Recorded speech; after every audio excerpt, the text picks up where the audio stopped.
Sugar's number 1. The ratio of essential fatty acids is number 2. That's the bad fats. Bad fats versus good fats. It's a 4-to-1 ratio. It's 4-to-1, omega-6s to omega-3s. You have to have 4 omega-6s to omega-3s. It's not, a lot of you just start taking all this fish oil. You just start taking flaxseed. It's ratio. It's not, don't keep pouring more in. You have to know what the ratio is.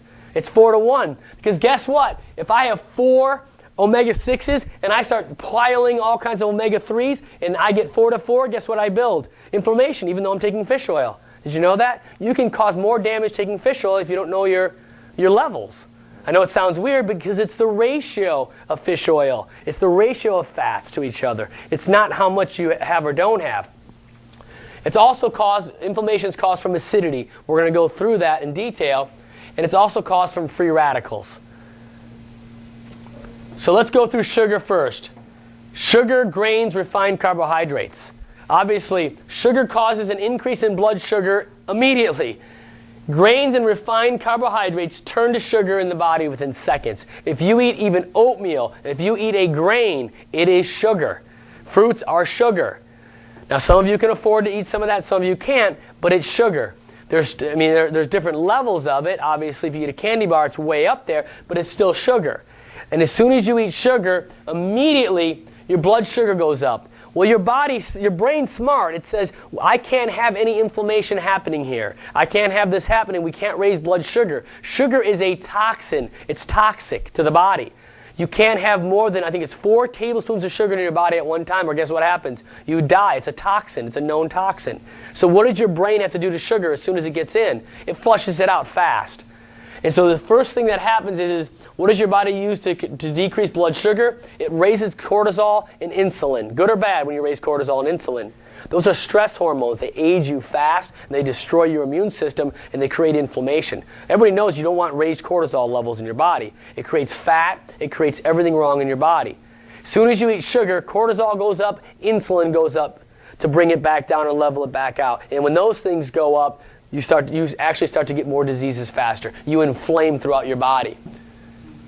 Cortisol and insulin increases an enzyme called PLA2, which increases your inflammation, which causes 98% of all diseases, especially heart disease. As soon as you eat sugars, inflammation causes damage to the cell wall of the arteries, leading to plaquing.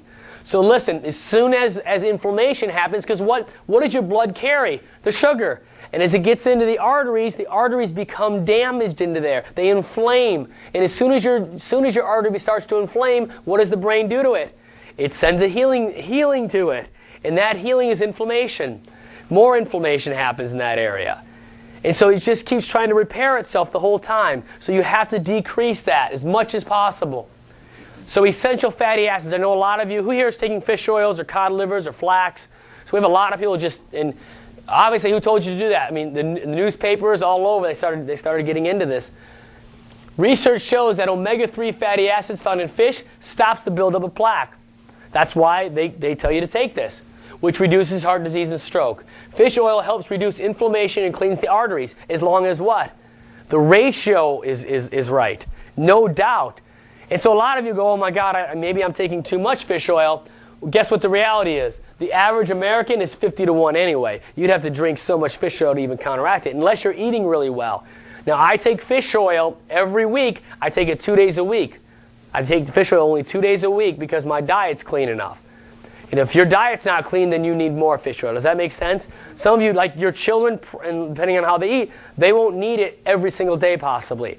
So when we work with you, we'll explain that to you more, but you don't always need fish oil every single day because then your ratio can go off and then you inflame anyway. It doesn't work. You've got to make sure your ratios are there. There are 3 types of essential fatty acids, 3, 6s, and 9s. The ratio has to be 4 omegas to 1 omega-3. When your ratio is in balance with more omega-6s, it leads to inflammation in the arteries. And then it leads to plaquing. And just the opposite. If you have too much of 9s or if you have too much, if the ratios are off, you start to inflame. So that's why bad fats create problems. That's why in the big cities now, guess what they're banning? Trans fats, bad fats. We know now that when they remember, what did you, like 40 years ago, what kind of butter did you guys eat 50 years ago? You ate what? You ate real butter. And guess what? Nobody had heart attacks back then as much.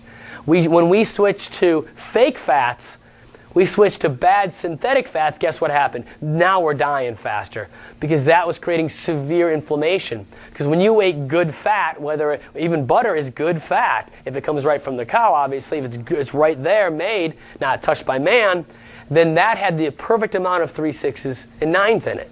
Perfectly. You got exactly, because who created the cow? God. Now you go, well, what about the milk? I thought you weren't supposed to drink. No, that's not what we're talking about. We're talking about the 3, 6 to 9 ratios in certain things. We're not talking about when man takes it and makes it into something. Then it ruins things. So our ratio has to be the same. We talked about this. Americans, it's 50-to-1 ratio if I were to measure the average American. 50-to-1 ratio. So now you see why are most Americans dying of heart disease? Our ratios are so far off just in that alone. So proper pH. Those of you who are at the cancer talk understand this. It's the same way with cancer as it is heart disease. It's alkalinity versus acidity. That one of the key points of being healthy, one of the key steps is making sure that you are alkaline. You're neutral, closer to the alkaline range, 7.0, 7.25, depending on what scale you're looking at. You have to be alkaline. If you become acidic, what's building in your body? Disease. Remember that all of your fluids, when you're acidic, all of your fluids are acidic. So what else is acidic? Your blood. When your blood's acid, what starts happening to your arteries? It starts to eat through your arteries, and as soon as your arteries get eaten through, guess what gets sent there? Inflammation. Inflammation gets sent there. And when inflammation gets sent there, that's when guess what starts building up? Plaquing and streaking on your artery walls. And so all disease, including heart disease, has an acid environment. You will never find someone who has heart disease. You'll never find someone with heart problems, even usually blood pressure, who's not in somewhat of an acidic environment most of the time. You're acid, and your body's going through an acidity. Those of you who here knows somebody who has gout. Gout is severe acidity in the body. It's a warning sign. Gallstones, kidney stones, those are severe. There's acid building through your body, and your brain is smart enough to take all the acid and try to keep dumping it in one of your organs so it can stay there instead of staying in your bloodstream so you die. So you can't be acid. The pH scale range is 1 to 14. Right in the middle is neutral. It's 7.3 is neutral. You have to be 7.3 the rest of your life. If you're acid, you are building disease fast. Your pH has to be neutral in order, or slightly alkaline, to never get cancer or any other disease or heart disease. It has to be more alkaline. Lower than 7.3 is acid. Higher than 7.3 is alkaline. You need to be measuring this. It's one of the testing you should be doing. Each number away from 7 is either